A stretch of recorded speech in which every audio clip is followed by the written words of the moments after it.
그건 그냥 묵은 땅일 뿐이야. 정리해. 형제들은 비웃었습니다. 고모는 귓속말처럼 흘립니다. 원래 네 몫이 아니었는데 마지막에 뭔가 바뀌었대. 햇살이 유리창을 뚫고 들어와 간선버스 내부를 데웠습니다. 창가에 앉은 김미영의 손가락이 무의식적으로 무릎 위에서 불규칙한 리듬을 타고 있었습니다. 58년의 세월과 30년의 경찰 생활이 새겨진 그녀의 날카로운 눈은 창밖을 향했지만 실제로는 아무것도 보고 있지 않았습니다. 대신 그녀의 내면에서는 어둠 속에서 기어나오는 뱀처럼 불길한 직감이 꿈틀거리고 있었습니다. 어머니, 내일 하준이 좀 봐주실 수 있으세요? 미영의 귓가의 며느리 서지윤의 목소리가 에코처럼 반복해서 울렸습니다. 그 부드러운 음성 아래 숨겨진 어떤 냄새, 썩어가는 과일 같은 향기. 미영의 심장이 갑자기 빠르게 뛰기 시작했습니다. 등줄기를 타고 내려가는 차가운 땀방울이 척추를 따라 흘러내렸습니다. 30년 형사 생활에서 단 한 번도 그녀를 배신한 적 없는 그 직감이었습니다. 죽음의 냄새였습니다. 버스가 급하게 덜컹거렸습니다. 미영의 손가락도 멈췄습니다. 시선이 창밖 하늘로 향했지만 그녀의 뇌리에는 며느리가 처음 집에 왔을 때 느꼈던 그 위화감이 다시 치밀어 올랐습니다. 너무 완벽했습니다. 너무 매끄러웠습니다. 마치 수천 번 연습한 프로 배우의 연기처럼 그 뒤에 숨겨진 진실을 알아채기에는 미영의 감각이 너무 예리했습니다. 내일 중요한 고객 미팅이 있어서요. 도현이도 외근이라. 지훈의 말이 다시 귓가에 울렸습니다. 미영은 손목시계를 확인했습니다. 오후 3시 12분. 잠시력까지 앞으로 3정거장. 손주 하준이를 유치원에서 데려올 시간이 점점 가까워지고 있었습니다. 미영은 깊은 숨을 들이마셨습니다. 공기가 폐속으로 칼날처럼 차갑게 파고들었습니다. 가슴이 조여왔습니다. 또 직업병이 도진 거야. 아들 도연의 냉소적인 말이 떠올랐습니다. 미영은 입술을 깨물어 피가 날 것 같았습니다. 도연은 미영이 지윤에 대해 품는 의심을 모두 은퇴 형사의 지나친 의심병으로 치부했습니다. 하지만 그는 몰랐습니다. 형사의 감각은 은퇴 증서 한 장으로 사라지지 않는다는 것을. 그것은 피와 살이 되어 그녀의 일부가 되었습니다. 버스가 급정거하며 정류장에 멈췄습니다. 문이 열리며 찬바람이 칼날처럼 들어왔습니다. 미영의 목덜미가 서늘해졌습니다. 피부가 소름으로 일어섰습니다. 지훈의 이력에는 어딘가 구멍이 있었습니다. 남편을 잃은 과부라던 그녀. 그러나 그 남편에 대한 이야기는 항상 정확히 같은 톤, 같은 속도, 같은 내용이었습니다. 하나도 변하지 않는 기계적인 대사처럼 거짓말쟁이의 전형적인 특징이었습니다. 미영의 떨리는 손가락이 핸드폰으로 향했습니다. 화면을 켜자 지훈에게서 온 또 다른 메시지가 보였습니다. 어머니, 하준이 좋아하는 간식도 사놓았어요. 냉장고 2번째 칸에 있어요. 너무 세심했습니다. 지나치게 완벽했습니다. 미영의 눈이 뱀처럼 가늘어졌습니다. 목 뒤에 털이 쭈뼛었습니다. 버스가 다시 출발했고 창문에 희미하게 반사된 그녀의 얼굴에는 30년 경력의 형사가 되살아나고 있었습니다. 이제 그녀의 눈은 살인사건 현장에서 증거를 찾던 그 날카로운 눈으로 돌아와 있었습니다. 무언가 끔찍하게 잘못되고 있다는 직감이 점점 불길처럼 번져갔습니다. 잠시력에 도착했습니다. 미영은 자리에서 벌떡 일어났습니다. 심장이 격렬하게 뛰었습니다. 버스에서 내리는 그녀의 발걸음은 무거웠지만 단호했습니다. 오랫동안 잠들어 있던 형사의 본능이 완전히 깨어났습니다. 7살 손주 하준이의 웃는 얼굴이 머릿속에 번개처럼 스쳐 지나갔습니다. 그리고 지윤의 완벽한 미소 뒤에 가려진 어둠을 찾아내겠다는 결심이 얼음처럼 차갑게 그녀의 가슴에 밝혀 들어갔습니다. 누구도 진실을 알려주지 않았고 누구도 그녀를 믿지 않았습니다. 영상 시청 전 구독과 좋아요, 알림 설정 꼭 눌러주세요. 유언장이 펼쳐지는 순간 제 심장은 유리처럼 깨져버릴 것만 같았습니다. 검은 정장 사이로 흐르는 차가운 땀이 등줄기를 타고 내려와 속옷을 적셨습니다. 변호사의 목소리는 마치 물속에서 들리는 것처럼 희미하게 퍼져나갔고 귓가에서는 피가 소용돌이치는 소리만 들렸습니다. 강남구 소재 아파트 및 건물 3채는 장남 윤태준 씨에게 숨이 목구멍에 걸려 질식할 것 같았습니다. 입술이 바짝 말라 갈라지는 느낌이 들었고 혀는 쓴맛으로 가득 찼습니다. 앞구 정동 오피스텔과 강남 상가지부는 차남 윤도현 씨에게 손끝이 얼음장처럼 차갑게 식으며 통제할 수 없이 떨렸습니다. 심장은 가슴을 뚫고 나올 듯이 쿵쾅거렸고 귓속에서는 폭풍우가 휘몰아치는 듯한 소리가 들렸습니다.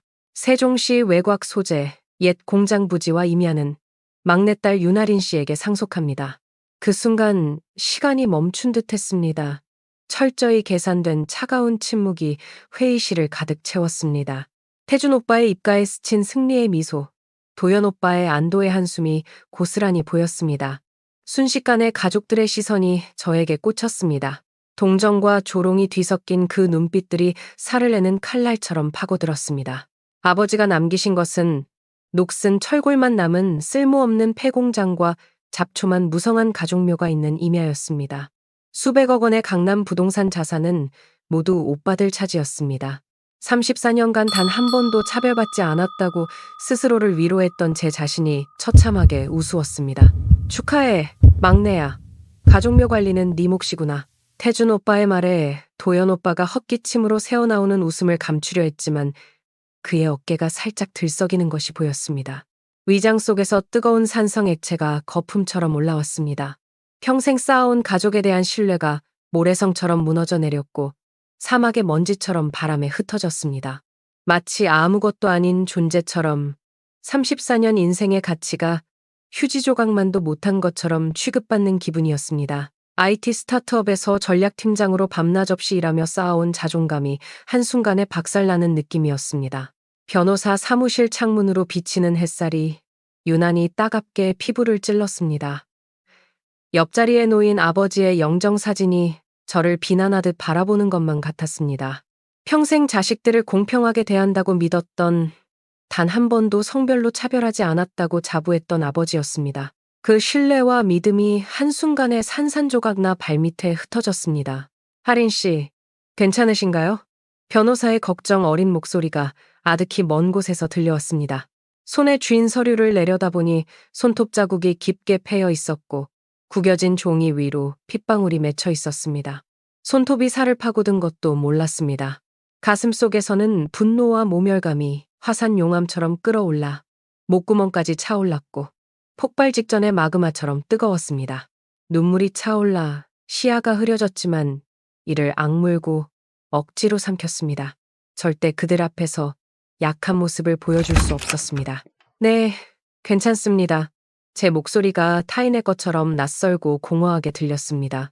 회의실을 나서는 순간 등 뒤로 오빠들의 속삭임이 독사의 혀처럼 기어들어왔습니다. 공장이라고 해봤자 폐허나 다름없어. 철거 비용만 수천만 원일 텐데 세금만 나가는 애물단지지. 오히려 손해만 볼 거야. 하긴 막내니까 뭐라도 줘야지. 형식적으로라도. 차가운 엘리베이터 벽에 이마를 기댔습니다. 금속의 냉기가 화끈거리는 이마에 닿았지만 내면의 불꽃은 더욱 맹렬하게 타올랐습니다. 왜 아버지는 이런 잔인한 선택을 하셨을까요? 평생 차별 없이 키운다고, 딸이라고 다르게 대하지 않는다고 하셨던 말씀은 모두 거짓이었던 걸까요? 아버지의 마지막 메시지가 너는 중요하지 않다 라는 것이었습니까? 로비를 빠져나오는 순간 갑자기 뇌리를 스치는 의문이 번개처럼 스쳤습니다. 이 모든 것이 우연인가? 누군가 의도적으로 이런 상황을 만든 것은 아닐까? 아버지의 진짜 뜻은 다른 곳에 있는 것은 아닐까? 한 가지 확실한 것은 이대로는 절대 끝내지 않겠다는 마음이 강철처럼 단단하게 굳어졌다는 점이었습니다. 세종시 외곽에 버려진 공장과 임야에는 무언가가 있을 것입니다. 아버지가 남기신 진짜 메시지가 거기에 숨겨져 있을지도 모릅니다. 그리고 저는 그것을 반드시 찾아낼 것입니다. 이것이 단순한 상속 문제가 아니라는 직감이 온몸을 타고 흘렀습니다. 장례식장 조문객들이 하나둘 빠져나간 저녁, 얼음장처럼 차가워진 커피잔을 손에 꼭 쥐고 있을 때였습니다. 김명숙 고모가 사냥감을 노리는 매처럼 슬그머니 다가와 내 옆자리에 앉았습니다. 너무 진한 향수 냄새가 코끝을 찌르며 숨이 막혔고 고모의 주름진 손이 내 무릎을 토닥이는 순간 소름이 돋았습니다. 많이 서운하지? 원래는 네 목도 있었는데. 그 말에 심장이 한번 크게 뛰며 가슴을 쿵 하고 내리쳤습니다. 손에 든 종이컵이 살짝 흔들렸고 입술을 깨물며 목소리를 가다듬었습니다. 무슨 말씀이세요, 고모? 고모는 독품은 뱀처럼 주위를 날카롭게 한번 둘러본 뒤 목소리를 바싹 낮췄습니다. 한 달 전까지만 해도 강남 상가집은 일부가 내 이름으로 되어 있었어.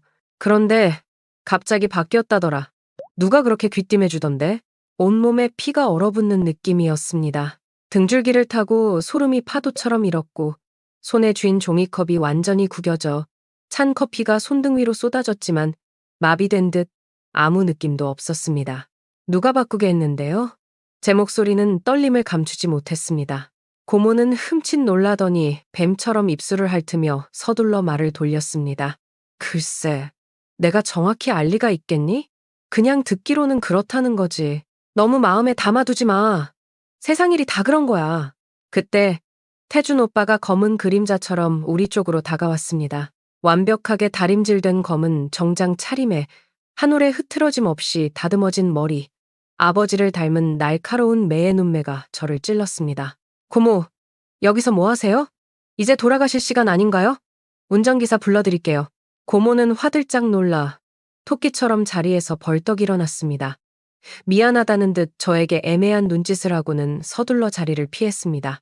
그녀의 향수 냄새만이 공기 중에 독처럼 남았습니다.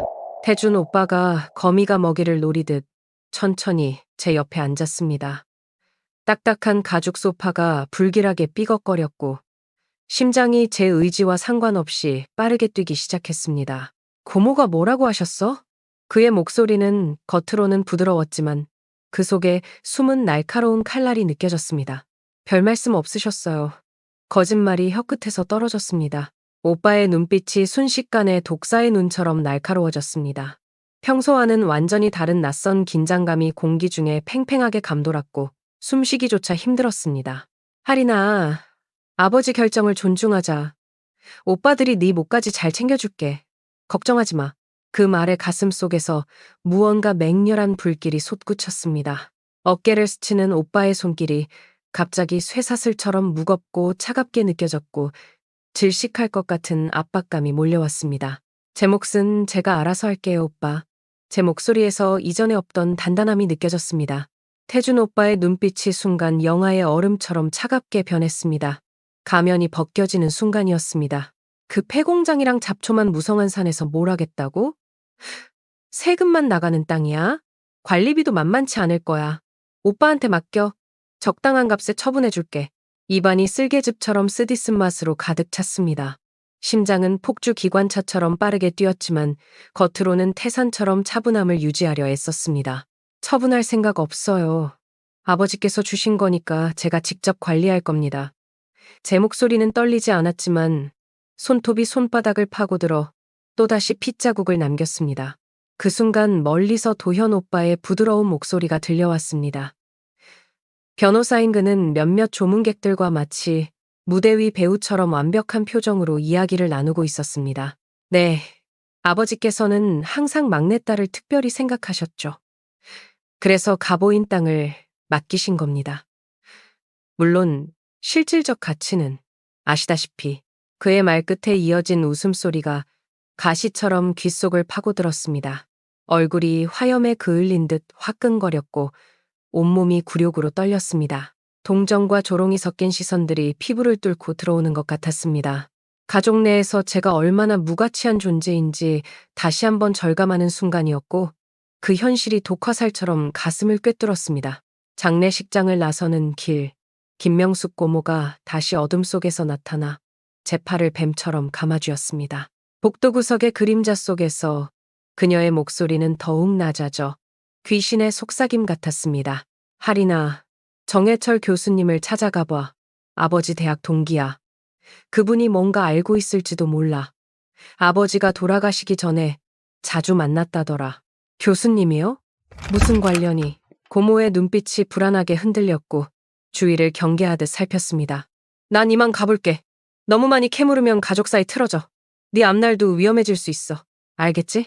고모는 서둘러 자리를 피했고 삐걱거리는 구두 소리가 텅 빈 복도에 유령처럼 메아리 쳤습니다. 등줄기를 타고 내려오는 한기에 몸이 떨렸습니다. 장례식장을 나서는 길, 도연 오빠가 은밀하게 제 어깨를 가볍게 두드렸습니다. 그의 손길에서 위선의 냄새가 풍겼습니다. 하리나, 그 땅 관리하기 쉽지 않을 거야.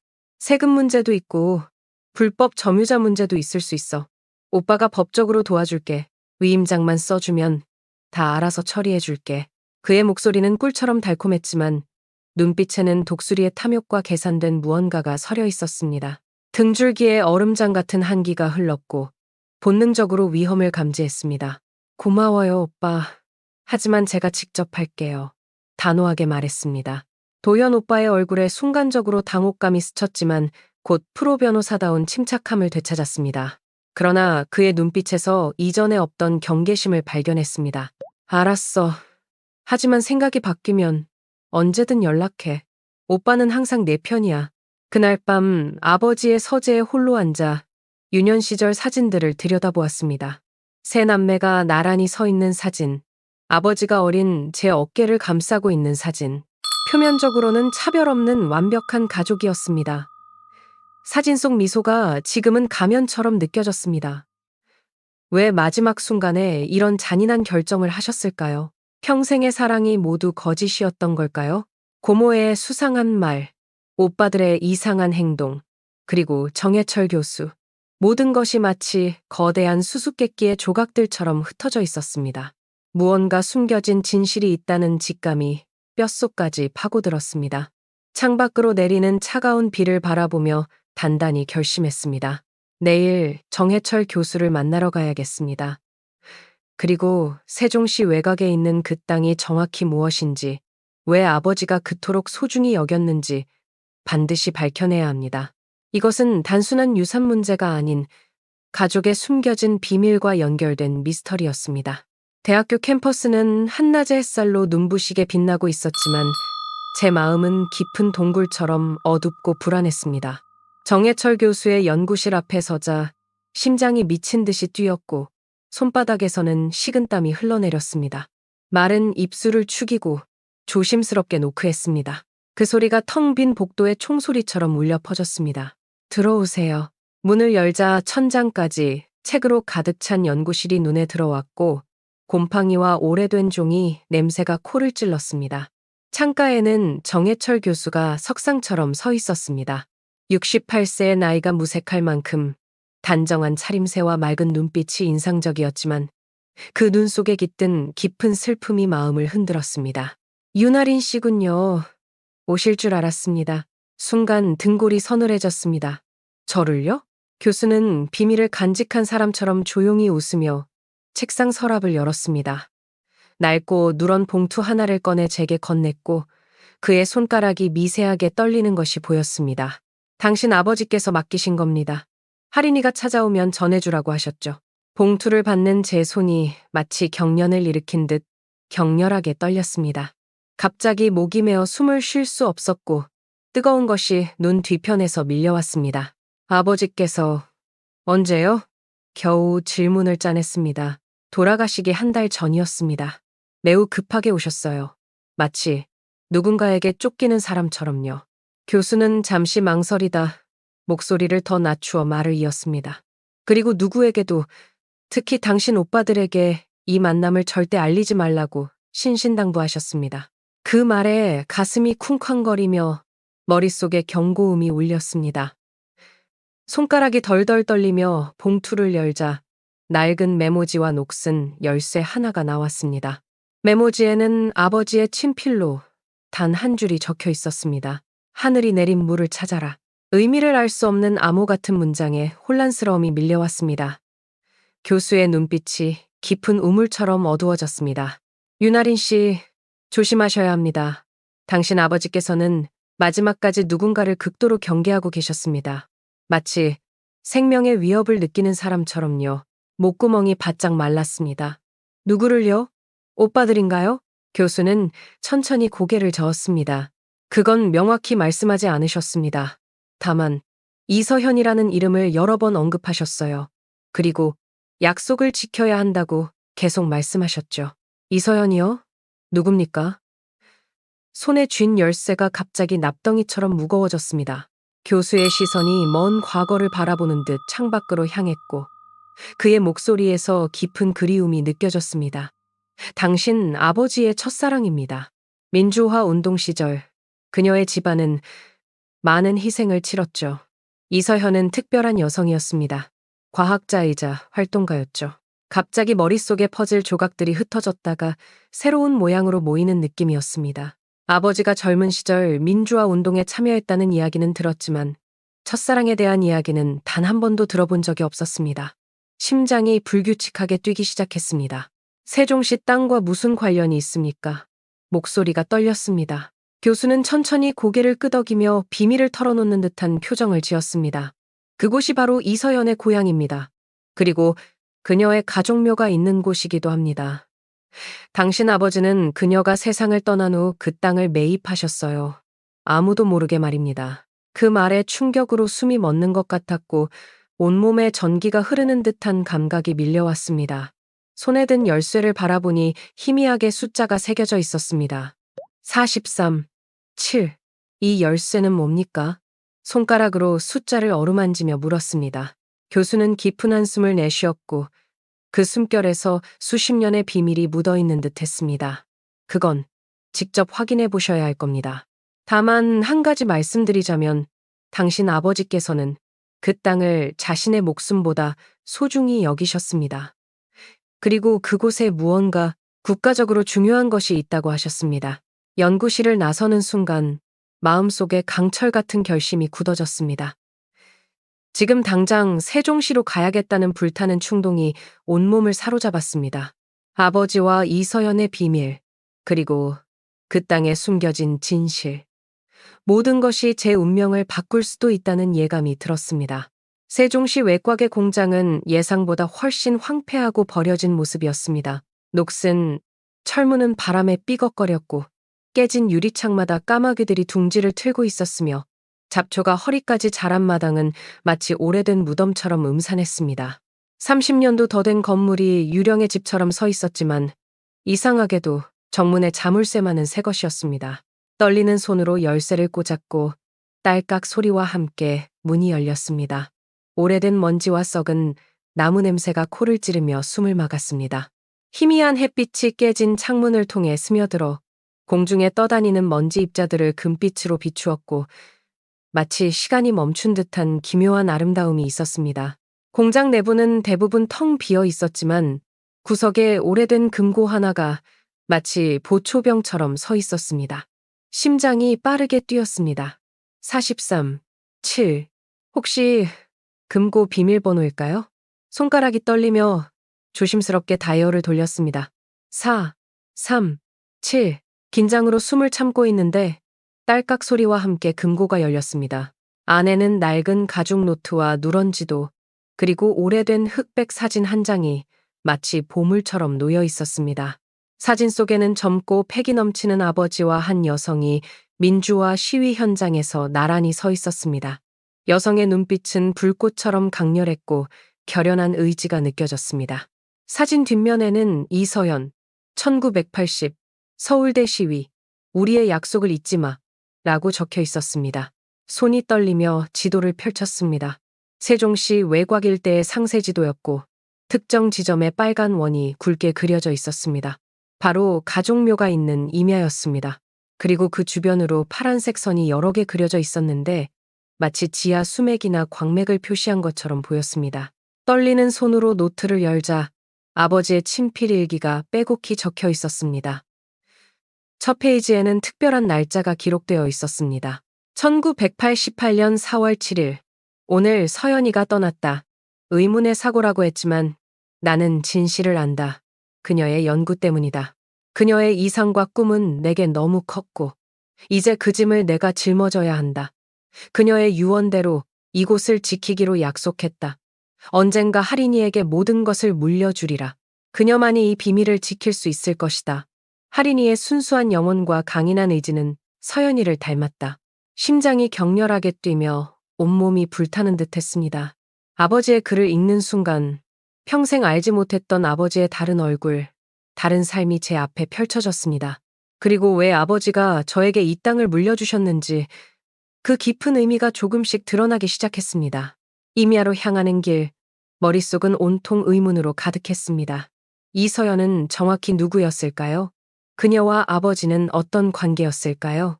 그리고 이 땅에 숨겨진 누군가가 목숨을 걸고 지키려 했던 비밀은 대체 무엇일까요? 가족묘에 도착했을 때 해는 이미 서쪽으로 기울어 붉은 빛을 흩뿌리고 있었습니다. 오래된 묘비들 사이를 헤매다 마침내 이서현이라는 이름이 새겨진 소박한 묘비를 발견했습니다. 묘비 앞에는 누군가 최근에 다녀간 듯 신선한 들꽃 한 다발이 놓여 있었습니다. 아버지였을까요? 아니면 다른 누군가? 묘비 뒷면을 살펴보니 작은 글씨로 무언가가 새겨져 있었습니다. 붉은 석양빛의 의지에 간신히 읽을 수 있었습니다. 하늘이 내린 물, 땅이 품은 보물. 43.7m 아래에 진실이 있다. 약속을 지켜라. 그 순간 번개처럼 모든 것이 연결되는 충격적인 깨달음이 밀려왔습니다. 43. 7은 단순한 숫자가 아니라 깊이였던 겁니다. 이 땅 아래 43.7m 깊이에 무언가 중요한 것이 묻혀 있다는 뜻이었습니다. 하늘이 내린 물. 혹시 특별한 지하수? 아니면 국가적으로 중요한 자원? 석양이 물드는 붉은 빛 속에서 묘비를 바라보며 확신이 뼛속까지 파고들었습니다. 이 땅은 결코 단순한 폐공장과 임야가 아니었습니다. 여기에는 아버지와 이서현이 목숨을 걸고 지키려 했던 국가적 비밀이 숨겨져 있었고 그 비밀은 제 유산이 되었습니다. 이제 그 진실을 찾아내고 아버지의 약속을 이어갈 차례였습니다. 운명의 수레바퀴가 돌기 시작했고 돌이킬 수 없는 여정이 시작되었습니다.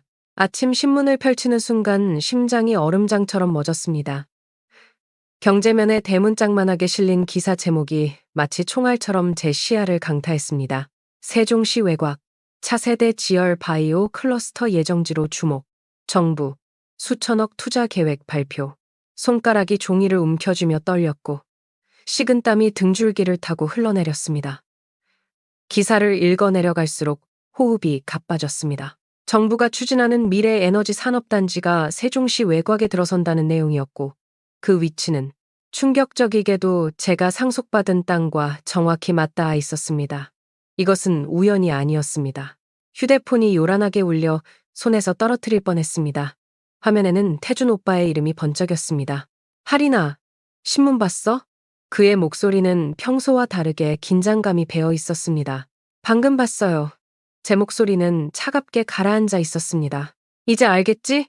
왜 우리가 그 땅을 관리하려고 했는지. 지금 당장 위임장에 서명해. 개발업자들이 벌써 연락해 왔어.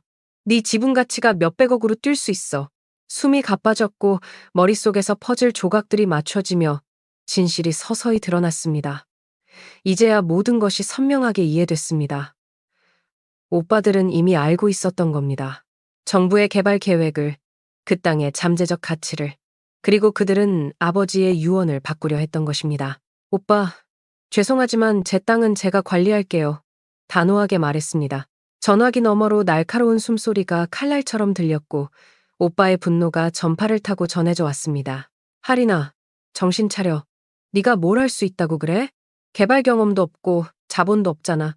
이건 수백억, 아니 수천억 단위의 프로젝트야. 네가 감당할 수 있을 것 같아? 그래도 제 땅이니까 제가 결정할 권리가 있어요. 제 목소리에 처음으로 강철 같은 단단함이 실렸습니다. 통화가 끊기고 얼마 지나지 않아 도현 오빠에게서 얼음장 같은 문자가 도착했습니다. 긴급 가족회의, 저녁 7시, 아버지 댁에서, 불참 시 법적 조치 진행. 위협이 담긴 문자에 가슴이 쿵쾅거렸고 손끝이 떨렸습니다.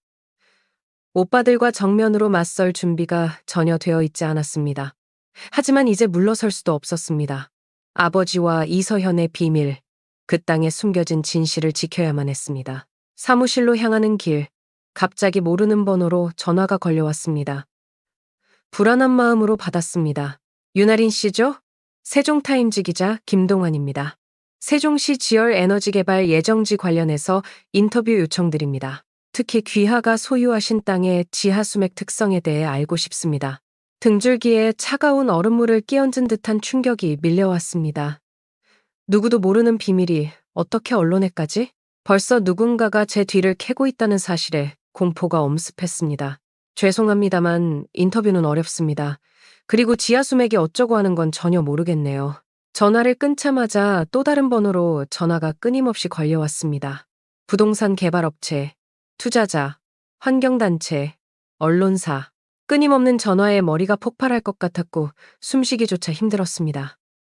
마치 제 주변에 보이지 않는 거미줄이 쳐지고 있는 느낌이었습니다.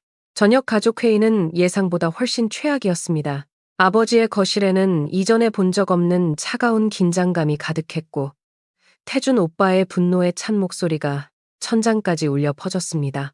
하리나, 이건 네가 감당할 수 있는 문제가 아니야. 우리 가족 전체의 문제라고.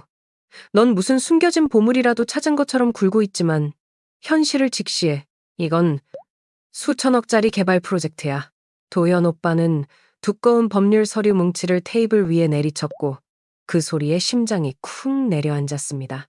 정부 계획이 확정되기 전에 신속하게 움직여야 해.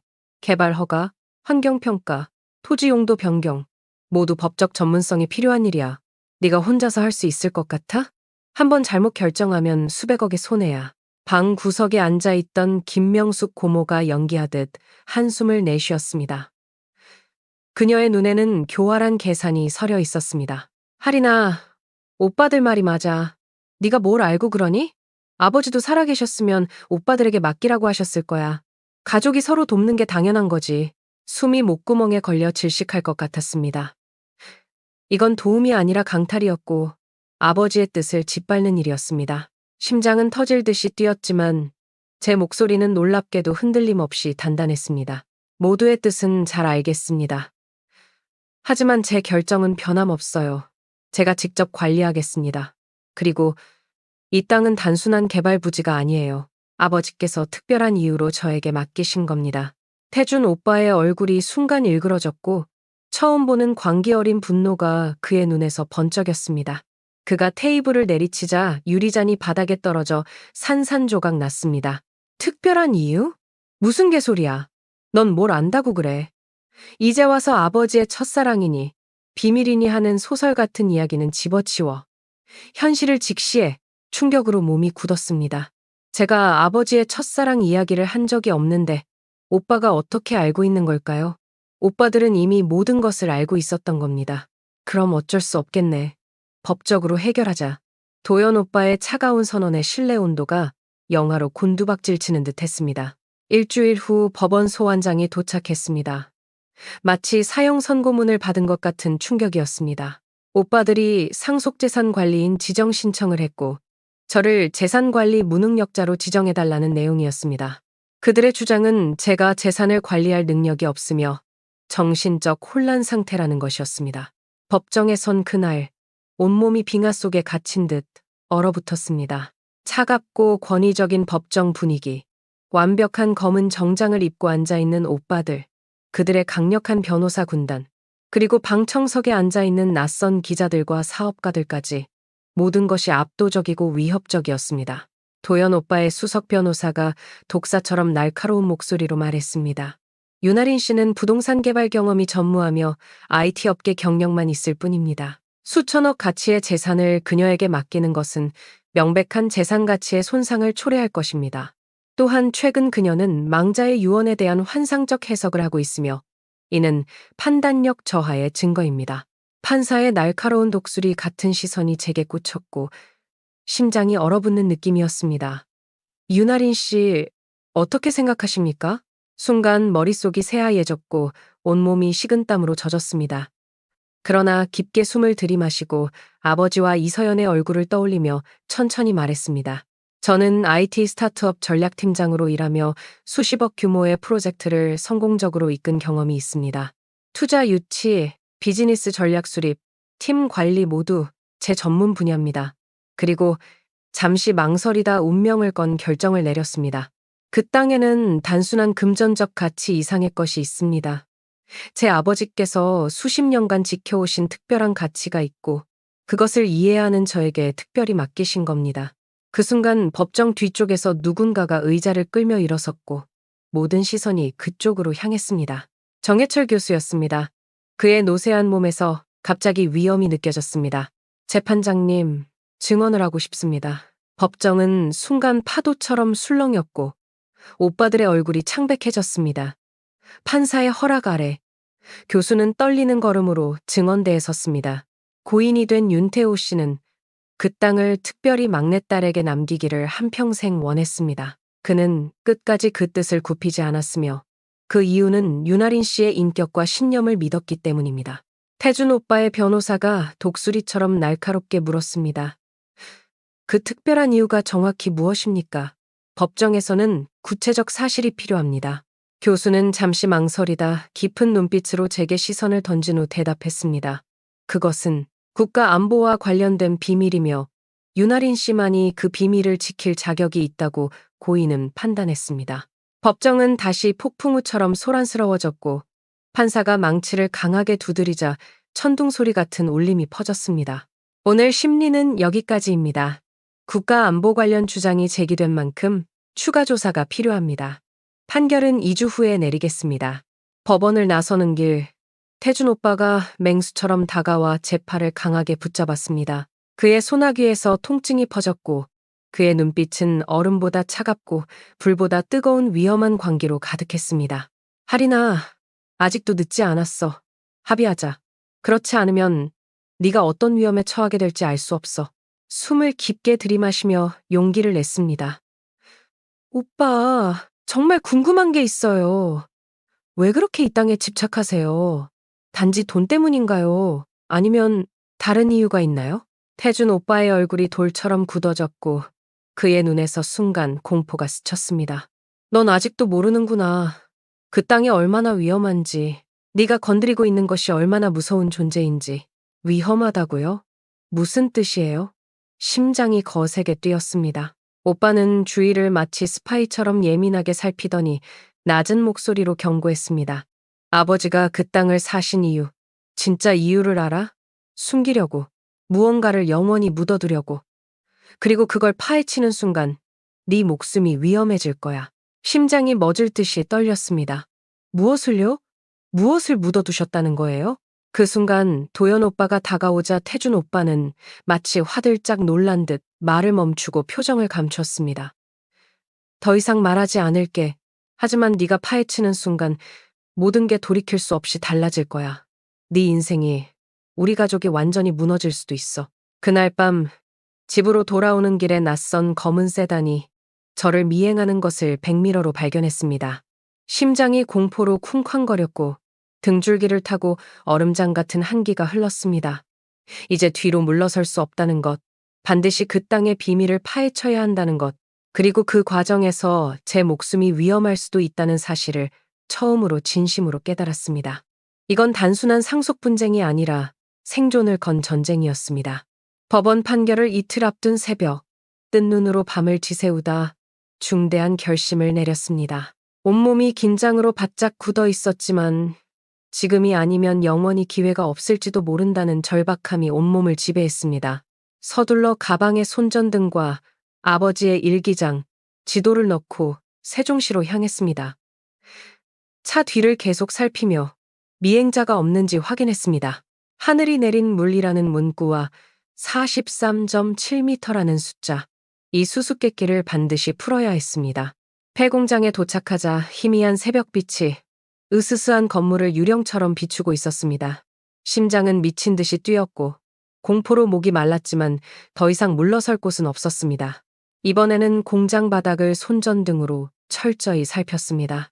구석의 다른 색의 콘크리트 부분이 눈에 띄었고 발로 밟아보자 묘하게 울리는 소리가 났습니다. 두드려 보니 다른 곳과 확연히 다른 울림소리가 들렸습니다. 심장이 폭주하기 시작했고 온몸에 전류가 흐르는 듯했습니다. 여기야. 바로 여기. 근처에 있던 녹슨 쇠지렛 대를 찾아 간신히 콘크리트를 들어 올리자 아래에는 오래된 철제문이 숨겨져 있었습니다. 손에 쥔 열쇠가 달빛에 번쩍였고 떨리는 손으로 자물쇠에 꽂아보니 완벽하게 맞았습니다. 삐걱거리는 소리와 함께 수십 년 동안 닫혀있던 문이 열렸고 곰팡이와 습기로 가득한 차가운 공기가 얼굴을 핥히었습니다. 아래로 향하는 나선형 계단이 어둠 속에 아득하게 펼쳐져 있었습니다. 손전등을 든 손이 격렬하게 떨렸고 공포로 다리가 휘청거렸지만 용기를 내어 한 걸음씩 내려갔습니다. 축축한 공기는 폐부를 조여왔고 곰팡이와 금속 냄새가 코를 찔렀으며 발밑에서 들리는 물소리가 점점 커졌습니다. 계단을 따라 내려가는 동안 심장은 가슴을 뚫고 나올 듯 폭주했고, 각 계단마다 도망쳐라는 본능과 싸워야 했습니다. 무려 200여 개의 계단을 내려가자 마침내 넓은 지하 공간이 눈앞에 펼쳐졌습니다. 손전등 불빛이 닿는 곳마다 오래된 과학 장비들과 먼지 쌓인 실험 도구들이 유령처럼 모습을 드러냈습니다. 벽에는 색이 바랜 도표와 지질도가 흐릿하게 남아 있었고, 천장에서는 물방울이 떨어져 바닥에 작은 웅덩이를 만들고 있었습니다. 그리고 중앙에는 커다란 원통형 구조물이 마치 지하 세계의 기둥처럼 서 있었습니다. 떨리는 손으로 손전등을 비추자 시추공, 테스트웰 이라는 글자가 희미하게 드러났습니다. 그 옆에는 수위를 측정하는 오래된 계기판이 있었고, 바늘이 정확히 43.7민을 가리키고 있었습니다. 심장이 터질 듯 요동쳤고 호흡이 가빠졌습니다. 이건 정말로. 그 순간 모든 것이 천둥처럼 연결되었습니다. 이곳은 단순한 창고가 아니라 비밀지열수 탐사시설이었고, 43.7m 깊이에서 무언가 특별한 것을 발견했던 겁니다. 아버지와 이서연이 그토록 지키려 했던 비밀이 바로 이것이었습니다. 벽에 걸린 금속 서류함을 열자 오래된 보고서 뭉치가 나왔습니다. 먼지를 털어내고 첫 페이지를 펼쳤더니 충격적인 제목이 눈에 들어왔습니다. 최고 기밀, 국가에너지자원조사보고서. 1988년 날짜가 선명하게 찍혀 있었고, 빨간 도장으로 폐기 처분이라고 찍혀 있었습니다. 손가락이 떨리며 페이지를 넘기자 눈앞이 아찔해졌습니다. 이 땅 아래 43.7m 지점에서 전 세계적으로 극히 희귀한 지열수맥이 발견되었다는 내용이었습니다. 그리고 그 물에는 믿을 수 없을 정도로 고농축된 특수 광물질이 용해되어 있었습니다. 리튬, 코발트, 히토류, 모두 첨단 배터리와 반도체, 그리고 미래 에너지 기술의 필수적인 광물들이었습니다. 심장이 격렬하게 뛰는 가운데 보고서의 마지막 페이지에 도달했습니다. 거기에는 손글씨로 급하게 쓴 메모가 적혀 있었습니다. 이 보고서는 공식적으로 폐기되었음. 국가 에너지 정책 방향 전환으로 인해 조사 중단. 그러나 이 자원의 가치는 수십조 원으로 추정됨. 개인 기업이나 부패한 권력에 넘어가면 환경 재앙과 부의 독점이 불가피함. 반드시 안전하게 보존되어야 함. 이서현, 자원연구소. 그 옆에 다른 메모가 있었고, 아버지의 친숙한 필체에 눈물이 차올랐습니다. 서현아, 약속했듯이 이곳을 지키겠다. 세상이 준비될 때까지, 기술이 발전하여 이 자원이 소수가 아닌 모두를 위해 사용될 때까지, 우리의 꿈이 이루어질 그날까지. 숨이 막히고 온몸이 떨리는 가운데 이제 모든 것이 선명하게 드러났습니다. 이서연은 국가자원연구소 소속 과학자로 이 땅 아래에서 전례 없는 가치의 자원을 발견했지만, 당시 독재 정권과 재벌들에게 이 자원이 넘어가면 환경 파괴와 부패, 불평등으로 이어질 것을 두려워했던 겁니다. 아버지는 그녀의 부탁으로 비밀리에 이 땅을 매입해 수십 년간 그 비밀을 지켜왔던 것입니다. 눈물이 뺨을 타고 흘러내렸고 뜨거운 감정이 가슴 속에서 용암처럼 솟구쳤습니다. 아버지는 저를 차별한 것이 아니라 가장 큰 신뢰와 책임을 맡긴 것이었습니다. 오빠들이 아닌 저에게 이 엄청난 가치와 비밀을 지킬 수 있는 사람으로 저를 선택하신 것이었습니다. 지하실 더 깊은 곳을 탐색하던 중 작은 금고를 발견했습니다. 열쇠로 열자 안에는 오래된 카세트 테이프와 작은 유리 상자가 있었습니다. 상자 안에는 형형색색의 광물과 물 샘플이 들어 있었고, 각각의 날짜와 성분 분석 결과가 상세히 표시되어 있었습니다. 4. 영배 농축된 리튬, 희귀 히토류 복합체, 고순도 코발트라는 라벨이 붙어 있었고, 그 옆에는 미래 에너지 혁명의 열쇠라고 적혀 있었습니다. 온몸이 전율로 떨리며 카세트 테이프를 집어들었습니다. 아버지의 서재에서 발견한 오래된 카세트 플레이어가 떠올라 서둘러 지상으로 올라왔습니다. 차에서 플레이어를 꺼내 떨리는 손으로 테이프를 넣었습니다. 숨을 죽이고 재생 버튼을 눌렀습니다. 삐걱거리는 소리 후 맑고 강인한 여성의 목소리가 마치 과거에서 온 유령처럼 흘러나왔습니다. 태호야, 이 녹음을 남기는 이유는 내가 얼마 남지 않았기 때문이야. 그들이 나를 감시하고 있어. 내가 무엇을 발견했는지 알게 된 사람들이. 목소리가 떨렸고 그 안에 담긴 두려움과 결연함이 생생하게 전해졌습니다. 이서연의 목소리를 처음 듣는 순간 이상하게도 친숙함이 느껴졌습니다. 우리가 발견한 것은 단순한 광물이 아니야. 이건 미래 에너지의 열쇠야. 무공해 배터리, 초전도체, 핵융합 촉매제, 수십 년, 아니 100년 앞선 기술이 여기 있어. 하지만 지금 이것이 잘못된 손에 넘어가면 우리가 지키려 했던 모든 가치가 무너질 거야. 부패한 정부와 기업들에게 이 자원이 넘어가면 또다시 민중은 소외될 뿐이야. 그리고 무분별한 채굴은 돌이킬 수 없는 환경 재앙을 불러올 거야. 테이프에서 잠시 침묵이 흐른 후 그녀의 목소리가 더욱 감정적으로 이어졌습니다. 이 땅을 지켜줘, 태호야. 세상이 달라질 때까지. 기술이 발전하여 이 자원이 환경을 파괴하지 않고 채굴될 수 있을 때까지. 깨끗한 에너지, 모두를 위한 자원이 될 수 있을 때까지. 그리고 네 딸에게 물려주렴. 할인이, 그 아이라면 우리의 꿈을 이어갈 수 있을 거야. 그 아이의 영혼에는 우리가 꿈꾸던 세상을 위한 불꽃이 타오르고 있어. 내가 그 아이를 안아보지 못해 너무 아쉽구나. 마지막 말에 심장이 얼어붙었습니다. 무슨 뜻이지? 이서연이 저를 알고 있었다고요? 그게 어떻게? 테이프는 계속 재생되었습니다. 태호야, 할인이에게 진실을 말해줘. 그 아이가 충분히 성장했을 때, 그 아이가 내 딸이기도 하다는 사실을. 세상이 멈춘 듯 했습니다. 숨이 끊어지고 심장이 멎는 듯한 충격이 온몸을 강타했습니다.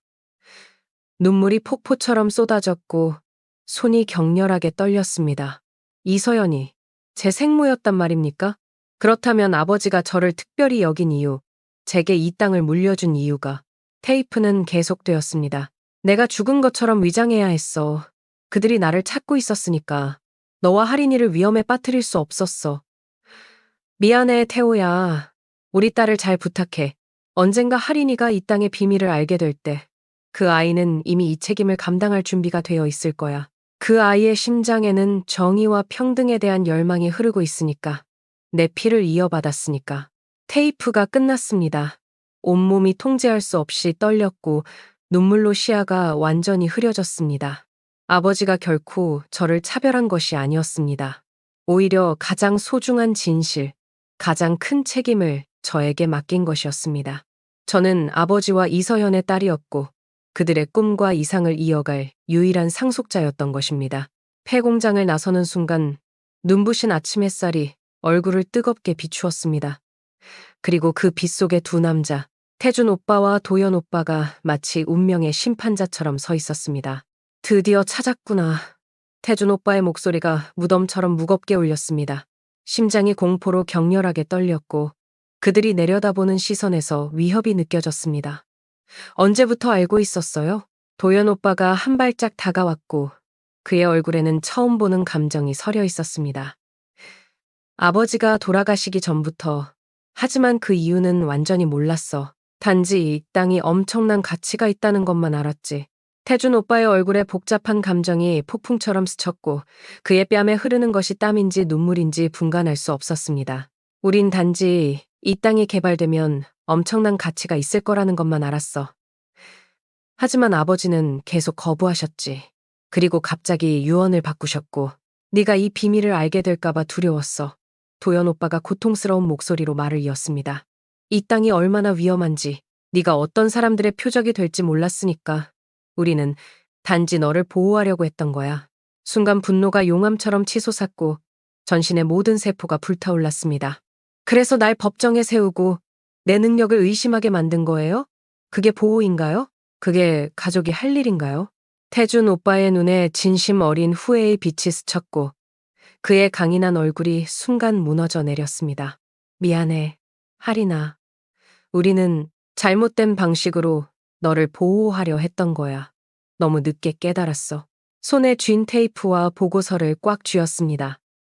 이제 모든 진실을 알게 된 제 마음은 폭풍 우치는 바다처럼 격렬했지만 동시에 이상한 평온함도 느껴졌습니다. 이젠 모든 걸 알아요. 아버지와 이서연의 약속, 이 땅에 숨겨진 보물, 그리고 왜 아버지가 이 땅을 나에게 주셨는지, 그리고 이서현이 누구인지도요. 태준 오빠의 눈이 커지고 놀라움으로 그의 얼굴이 창백해졌습니다. 그게 무슨 의미야? 설마. 깊게 숨을 들이마셨고 목소리가 떨리지 않도록 최대한 힘을 주었습니다. 이서현은 제 생모예요. 아버지는 내가 돈보다 가치를 선택할 것이라고 믿으셨어요. 내가 이서현의 딸로서 그들의 꿈을 이어갈 수 있다고 믿으셨던 거예요. 두 오빠의 얼굴에서 모든 색이 빠져나갔고 도현 오빠가 휘청거리며 차에 기대었습니다. 그럴 수가. 우리가 몰랐던 거야? 아버지가 그런 비밀을. 대답 대신 손에 든 물 샘플과 보고서를 그들에게 보여주었습니다. 그리고 카세트 테이프를 들어 올렸습니다. 이건 단순한 돈의 문제가 아니에요.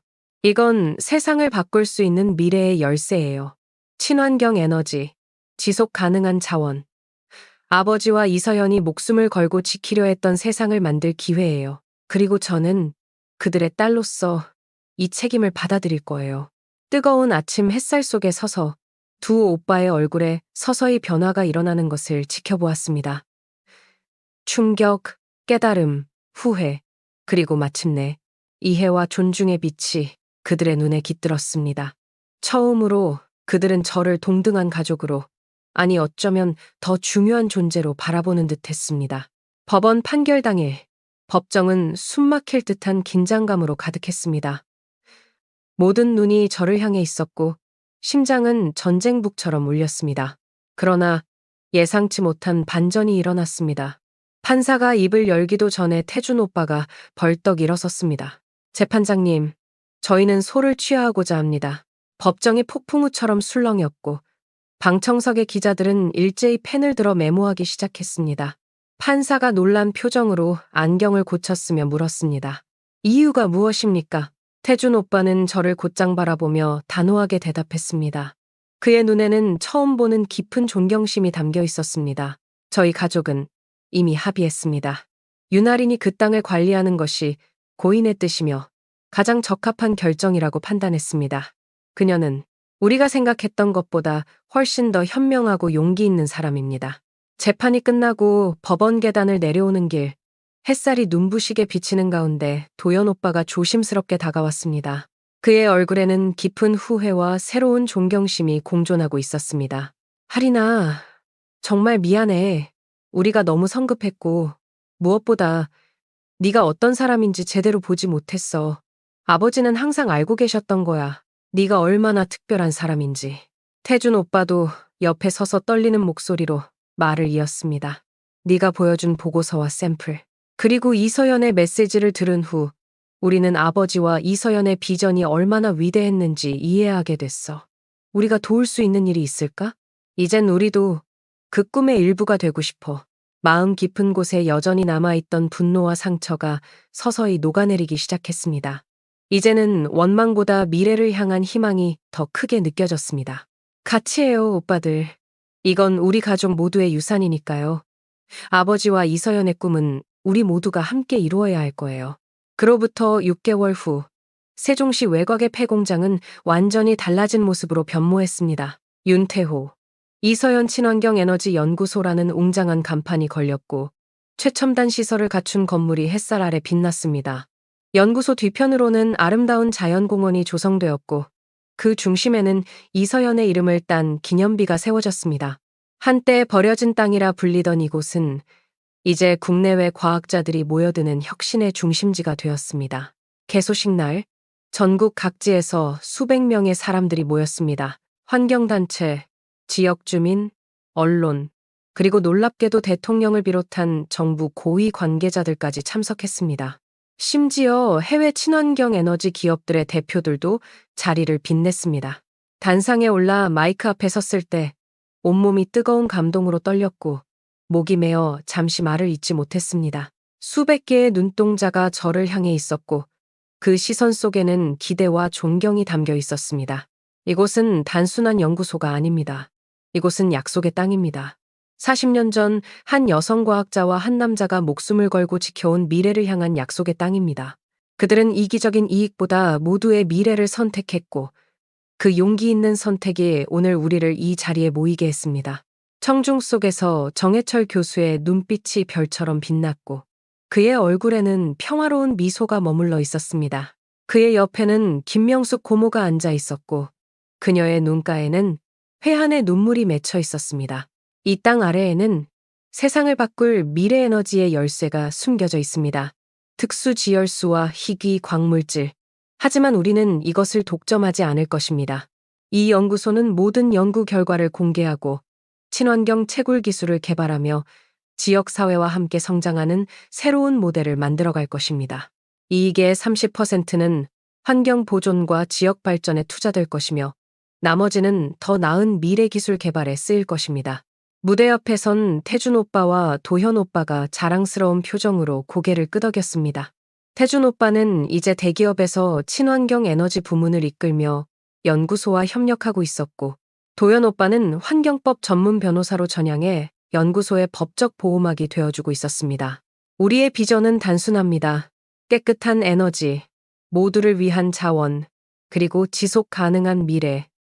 이서연과 윤태호가 꿈꾸었던 세상을 만들어가는 것입니다. 그들의 딸로서, 그리고 그들의 형제로서 우리는 그 꿈을 현실로 만들겠습니다. 우렁찬 박수 소리가 대지를 울렸고 그 소리는 마치 천둥처럼 하늘까지 울려 퍼졌습니다.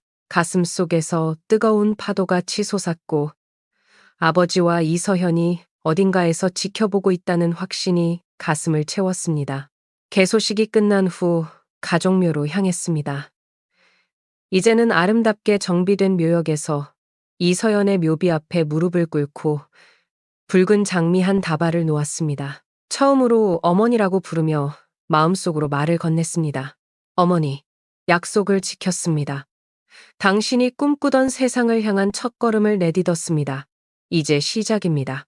해가 지는 황금빛 풍경 속에서 아버지의 묘비에도 꽃을 놓았습니다. 감사와 사랑의 마음이 가슴 속에서 폭포수처럼 쏟아졌습니다. 돌아서는 순간 태준 오빠와 도현 오빠가 제 양옆에 굳건하게 섰고 세 남매의 그림자가 하나로 길게 이어졌습니다. 하리나, 아버지와 이서연이 자랑스러워하실 거야. 태준 오빠의 목소리가 감정으로 떨렸습니다. 도현 오빠가 깊은 통찰력으로 조용히 덧붙였습니다. 네가 우리에게 준 가장 큰 교훈은 가치는 항상 돈보다 중요하며 가족은 서로를 진정으로 이해할 때 비로소 완성된다는 거야. 석양의 붉은 빛 속에서 세 남매는 나란히 걸었습니다. 한때는 갈등과 불신으로 갈라졌던 관계가 이제는 서로에 대한 깊은 존중과 사랑으로 단단하게 이어져 있었습니다. 아버지, 정말 할인이를 특별히 사랑하셨나 봐. 도현 오빠가 진심 어린 미소로 말했습니다. 마음속 깊은 곳에서 올라오는 따스함을 느끼며 미소 지었습니다. 아니요. 아버지는 우리 모두를 사랑하셨어요. 다만 각자에게 다른 선물을 주셨을 뿐이에요. 오빠들에게는 안정된 자산을, 저에게는 미래를 바꿀 가능성과 책임을 주셨죠. 그리고 이제는 우리 모두가 그 가능성과 책임을 함께 나누게 되었어요. 그 말에 태준 오빠가 깊이 공감하며 고개를 끄덕였습니다. 맞아. 아버지와 이서연은 우리 각자의 본질을 정확히 알고 계셨던 거야. 그리고 이제야 우리도 그것을 이해하게 됐어. 연구소로 돌아오는 길, 차창 밖으로 새롭게 조성된 친환경 단지가 황혼빛에 물들어 있었습니다. 첫 삽을 뜬 지 불과 몇 개월 만에 이 지역은 완전히 새로운 모습으로 변모하고 있었습니다. 지역 주민들의 일자리가 늘어났고 환경을 해치지 않는 지속 가능한 개발 모델이 전 세계의 주목을 받고 있었습니다. 연구소 앞에 도착하자 한 무리의 아이들이 환경교육 프로그램을 마치고 나오는 모습이 보였습니다. 그들의 밝고 순수한 얼굴에서 희망의 미래가 빛나고 있었고 그 모습에 가슴이 뭉클해졌습니다. 이것이 바로 아버지와 이서현이 목숨을 걸고 지키려 했던 미래일 것입니다. 사무실로 향하는 길, 벽에 나란히 걸린 아버지와 이서연의 사진을 바라보았습니다. 두 사람의 눈빛에서 같은 열정과 이상이 빛나고 있었고 그 불꽃은 이제 제 안에서 그리고 오빠들 안에서 계속 타오르고 있었습니다. 한때는 버려진 폐공장과 쓸모없는 땅으로 치부되었던 이곳이 이제는 세상을 바꿀 희망의 중심지가 되었습니다. 창밖으로 마지막 석양빛이 황금빛으로 물들고 있었습니다. 내일은 또 다른 도전과 가능성의 하루가 시작될 것입니다. 더 많은 어려움과 더 큰 책임이 기다리고 있겠지만 이제는 두렵지 않았습니다. 가족과 함께 그리고 아버지와 이서연의 유산과 함께 하늘이 내린 물을 찾아라. 이제 그 말의 진정한 의미를 온전히 이해했습니다. 그것은 단순한 지하수가 아니라 모두를 위한 미래를 향한 희망의 물줄기였습니다. 그리고 저는 그 물줄기를 따라 더 넓은 바다를 향해 힘차게 나아갈 것입니다. 가족과 함께 새로운 세상을 향해